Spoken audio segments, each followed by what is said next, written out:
जानिए हर सच की कहानी दिनेश ठक्कर की जुबान, आपके अपने नेशनल न्यूज इंडिया पर। भैया ने बताया कि बोले उस दिन जब दीपक चौरसिया का वीडियो देखकर काफ़ी खुशी हुई और इन्होंने मिठाई भी बांटी थी उस समय। तो आप पत्रकार दीपक चौरसिया जी न्यूज के बड़े पत्रकार हैं, इन्होंने एक हिंदू संत आसाराम जी बापू को इन्होंने बदनाम किया था। कौन से नेता ने पैसे भेजे थे सर? विदेश से फंडिंग हुई थी सर, कोई नेता ने दिए थे, कोई पार्टी ने दिए थे, किसने दिए थे? किसके इशारे पे षड्यंत्र हुआ था? अब देखो बोलती बंद हो गई, संतों को बदनाम करने वाले पत्रकार देखो। है सर, कुछ बोला नहीं जा रहा है सर, कुछ तो बोल दीजिए। बोल भी नहीं पा रहे। एक समय था यही पत्रकार संत आसाराम जी बापू के लिए डिबेट करता था। सर सजा होगी सर, चक्की पीसोगे कैसा लगेगा जेल के अंदर? है सर, चक्की पीसोगे क्या करोगे? वहां भी बैठकर डिबेट करोगे? क्या करोगे कैदियों के साथ? संत को बदनाम किया, सनातन को बदनाम किया। है सर, एक हिंदू संत को टारगेट किया। उनके समाज उत्थान के कार्य नहीं दिखते थे क्या आपको? एक लड़की ने आरोप लगाया बापू के समर्थन पे लाखों महिलाएं, वो नहीं दिखी क्या आपको? उनकी आवाज नहीं सुनी क्या? हालत खराब हो गई, अभी तो और हालत खराब हो गई। एक संत को बदनाम किया था। मेरा नाम उकार सिंह पुलिया है, राजस्थान में पाली जिले के, और यहाँ प्रवास में यहाँ काम करते हैं मार्केट में सूरत में, और यहीं हम 20-22 साल 25 साल से लगभग यहीं हैं। कितने सालों से जुड़े हो? बापूजी से जुड़े हुए मैं 10 जुलाई 2003 में जुड़ा था और आज पूरा 22 साल पूरे हुए। और बापूजी की कृपा ऐसी रही मेरे पर कि इतना जैसे विकेट समय भी आया ये, जैसे बापूजी का ये कारवा जाना, ये उसमें भी हमारा नियम कभी कभी नहीं टूटा इतने वर्षों में, और हमारी दिन दूनी रात चौगनी तरक्की होती गई। और बापूजी की असीम कृपा है हमारे पर, और हमारे बापूजी के प्रति अटूट श्रद्धा है। और बापूजी ने हमको जीवन में इतना दिया कि जो कल्पना नहीं कर सकता है। जब मैं नया दीक्षा लेने के लिए आश्रम में आया था, तब से बापूजी के आश्रम के साधकों का ईमानदारी का परिचय मिला। जैसे बाहर से कोई व्यक्ति आता है तब उनके लक्षण ही पता चलते हैं, बातचीत होती है तब कैसा है। मैं दीक्षा लेने के लिए इसी जगह में सो गया था, रात को 9 तारीख को आया था, और अचानक रात को मेरे जेब से पैकेट गिर गया था, मतलब उसमें कुछ पैसे थे 100-200 रुपये, और मैं ना कर फिर आया। तो मैं बोला दीक्षा का सामान कैसे खरीदूंगा, मेरे तो पैसे भी खत्म हो गए। जब मैं लौट कर यहाँ आया तो एक वृद्ध व्यक्ति थे, उनका नाम भूल गया, 22 साल हो गए। उन्होंने बताया कि तुम वापस आओगे इसलिए तुम्हारे पैसे लेके ही मैं यहाँ बैठा हूँ कि जब तुम आएंगे तुम्हें देने के लिए आऊँगा। तो जिनके साधकों में इतनी शालीनता हो, सील हो, सदाचार हो, संयम हो, और ऐसे पूज्य बापूजी का साधक जो इतना ऊंचाई तक छुआ हुआ हो, समझो आप, तो फिर उसका लेवल ये है, तो फिर बापूजी का लेवल क्या होगा आप समझो। और दूसरी चीज़ ये कि बापूजी से जुड़ने के बाद कितनी चारित्रिक उन्नति होती है। हम ऐसे आपको बताएंगे, जैसे ब्राह्मण, क्षत्रिय, वैश्य, शूद्र समाज होता है, ऐसे हमारे हम राजपूत समाज से क्षत्रिय समाज में आते हैं। तो हमारे में शराब पीना और ये बकरा बकरी काटना आम बात है। उसमें हमारे में कोई मृत्यु भी हो जाती है, उसका शव लेके जाते हैं, तो 13वें दिन हम बैठ के फिर शराब पीते, समझो। जैसे हमको लाइसेंस रिव्यू नहीं इस टाइप का है। लेकिन बापूजी की कृपा से मैंने 22 साल से अभी तक शराब को छुआ तक नहीं है, ना उसका स्पर्श किया। और दूसरे लोगों को यदि शराब कहीं खरीदनी होगी तो उनको पैसे देने पड़ेंगे, हमको देने की जरूरत नहीं। हमें आगे टेबल हेबल सब नाचने वाले सब व्यवस्था मिल ही जाती है। तो आप विचार करो, मैं ऐसे समाज में आने के बाद में भी बापूजी ने हमको कितना चारित्रिक उन्नति उठाया है। एक बार मैंने सुरेशानंद जी को भी मिला था, तो सुरेशानंद जी ने सत्संग में बहुत ऊंची बातें बताई थी, और वो बातें हमारे जीवन में इतनी काम आई कि आपको क्या बोलूँ, मुंह से तो बयान नहीं, सबकी एक सीमा है, सब कहाँ तक बोलेगा। लेकिन हृदय से जब मैं बापूजी को याद करता हूँ तो मेरा गदगद हो जाता है पूरा शरीर, और मेरी पूरी फैमिली है समझो।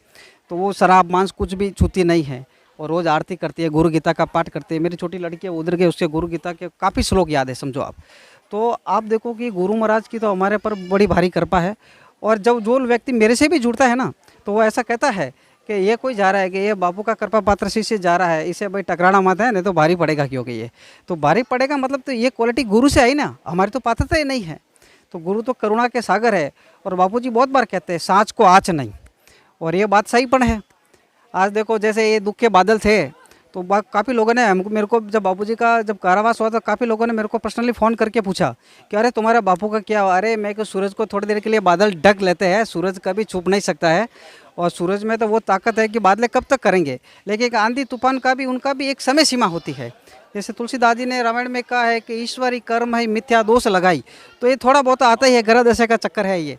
और बापूजी ने हमको जीवन में बहुत उन्नति दी। और मैं काफ़ी बार एक बात और कहना चाहता हूँ कि आपको, मैंने चैनल बहुत समय से मैं आपको देखता हूँ, तो आपने जब एक बार वो कोर्ट से वो निकल रहे थे, जो वो विधर्मी हैं, जो बहुत बाबूजी के बारे में गलत गलत दिखा रहे थे, जब आप उनके पीछे लग रहे थे ना, तब हम इतने खुश हुए ऐसे। तब मैंने बोला साला आज कोई आदमी मिला है कि जो इनके पीछे लगा है। और आप जब पीछे लगे ना, तो हमने आपको धन्यवाद भी दिया और हमने यही बोला कि ये पीछे लगे, ये भी कुछ नहीं, ये भी सामान्य आदमी है, भोजन करते हैं, घूमने जाते हैं, इनके गुरु की कृपा और इन पर साच की सत्य की ताकत देखो। जैसे भागवत में भगवान कहते हैं सत्यम परम धीमहि, तो सत्य ईश्वर ही है। तो ईश्वर स्वरूप सत्य जब आपके अंदर प्रकट हुआ, तो वो जैसे मूर्तिमान इंस्ट्रूमेंट जब आप दबाते खिलौने, तो वो ऊंच नीच कैसे करते हैं, तब आपने देखा आपके अंदर गुरु की कृपा दौड़ रही थी उस समय। और हमें इस बात का बड़ा भारी आनंद हुआ था। हमारे सब लोग बोले, जितने में हमारे मित्र हैं वो बोले अरे यार क्या बात है, क्योंकि तेरा बापू भी पावरफुल और बापू से थोड़ा जुड़े हुए भी पावरफुल। अरे मैं बोला बाबूजी कहले इलेक्ट्रिसिटी से जब लाइट जाती है तो फ्रिज ठंडा करता है, कूलर गर्म करता है, तो ये गुरु की कृपा की लाइन में आपसे जुड़ गई, इसलिए मैं को ये सब दिख रहा है। तो ताली फाड़ फाड़ के हम बहुत देर तक हंसे और आनंद लिया था। ऐसी बात है जी। मिठाई बाटी 200 रुपये की, क्या हम सामान्य आदमी, हमारे पास इतने ही पैसे समझो, और वो 200 रुपये की सबके प्रसाद ऐसे लिया जैसे जगन्नाथपुरी से कोई जगन्नाथ का भात, जगत पसारे हाथ, ऐसे सबने लिया। बोले यार क्या बात है, क्यों, ये कृपा है गुरु की हमारे पर। तो भाई ने एकदम सही बात बताई, क्योंकि उस दिन जब दीपक चौरसिया का वीडियो लिया तब वो गुरु जी की ही कृपा थी और साधकों के ही संकल्प थे, मतलब कि ये सब संभव हो पाया। नहीं तो हमारे जैसे आम इंसान, मतलब और इतने बड़े पत्रकार, तो 30 साल पुराना पत्रकार, सोचो रात दिन बापू के लिए वो अनलगढ़ बातें दिखा रहा था। लेकिन जो बापू की शक्ति थी उस समय गुड़गावा कोर्ट के अंदर, वो बापू की शक्ति प्रत्यक्ष मेरे अंदर आई और प्रत्यक्ष एक काम किया। मतलब जो सवाल जवाब उनसे हमने पूछे, एक भी सवालों के जवाब वो दे नहीं पाया। तो इससे ये साबित होता है कि कहीं ना कहीं उन टीवी चैनल वालों ने, मतलब जो पत्रकार थे, उन लोगों ने पैसे खाए थे और बापू को फंसाने में उन लोगों का पूरा हाथ था। इसी वजह से तब वो लोग एक भी शब्द नहीं बोल पाए। भैया ने बताया कि बोले उस दिन जब दीपक चौरसिया का वीडियो देखकर काफ़ी खुशी हुई और इन्होंने मिठाई भी बांटी थी उस समय। तो क्या कहोगे, मतलब कि उन पत्रकारों को तो सज़ा होगी, लेकिन अभी मेडिकल ग्राउंड पर संत आसाराम जी बापू बाहर है, तो क्या अब उनको पूर्णतः राहत मिलनी चाहिए, क्या हो? अरे उनको मिलनी चाहिए। अरे वो दूसरे सूरज है जी, वो उनको एक साजिशों के तहत फंसाया गया है। अरे जो ये लड़की का कांड की जो बात करते हैं, उनसे सामान्य शिष्य भी ऐसा नहीं कर सकता है, उससे भी कल्पना नहीं की जा सकती है। आप समझते हैं इस बात को? जो बापूजी से जुड़ा हुआ सामान्य शिष्य होता है, अति सामान्य, जो वो कांच की कैबिन से गुरुदेव के दर्शन किया और ऐसे हाथ हिलाया और उससे वो कृतार्थ हो जाता है, उससे भी आप कल्पना नहीं कर सकते। और जो साक्षात शीलवान की मूर्ति, अरे इनके तो इतनी कृपा है ना। अब आपको एक बात बताऊं, जैसे एक बापूजी ने एक बार कहा था कि झूठ के पैर नहीं होते हैं, और जो कुछ सही देखना ही नहीं चाहता, जिसने काला ही चश्मा पहन लिया तो फिर उसको काला ही दिखेगा ना, उसको दिखेगा क्या? जिसको सुधरना ही नहीं है, समझो, जिसने, जैसे मैंने अभी एक कसम खा लिया कि मेरे को आपकी कोई बात माननी नहीं है, तो आप कोई बंदे मेरे को माननी नहीं है, ये भी बात गलत, मतलब मेरे को मानना ही नहीं है ना, पर अंदर से आत्मा तो कहते हैं कि भाई ये सही कह रहे हैं।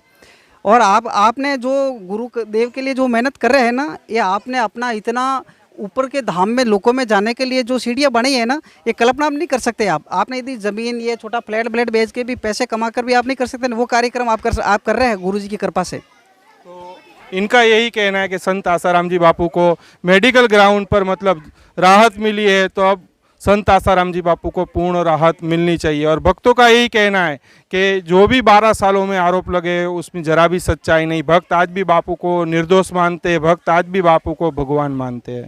जानिए हर सच की कहानी दिनेश ठक्कर की जुबान, आपके अपने नेशनल न्यूज इंडिया पर।